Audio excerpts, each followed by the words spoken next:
Saya telah arahkan Jemaah Nazir untuk membuat audit kepada semua PPD untuk melihat sama ada mereka benar-benar melakukan reformasi ini di daerah masing-masing.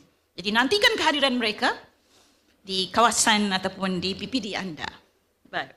Saya juga ingin merakamkan ucapan tahniah kerana dalam elemen reformasi itu ada perkara yang ingin kita tambah baik pada tahun ini. Pastinya kita nak tambah baik tentang students' voice. Bagaimana anak-anak mengukur guru-guru mereka.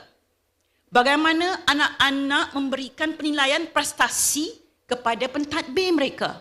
Mana anak section 7 tadi? Ada. Yang main phone lah, tengoklah makcik cakap ni. Kita kan jiran. Ya? Jadi ini semua akan diberikan sebagai elemen tambahan untuk kita lihat dan mengukur reformasi pendidikan. Dan kita akan tambah lagi. Selama ini pentadbir sahaja yang menilai prestasi guru.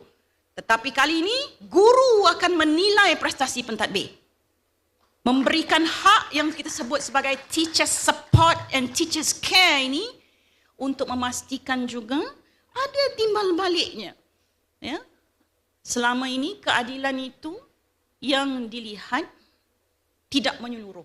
Dan hari ini kita membawa suara ini kembali untuk melihat sama ada reformasi ini berjalan dengan suara yang kukuh di peringkat akar umbi sekolah.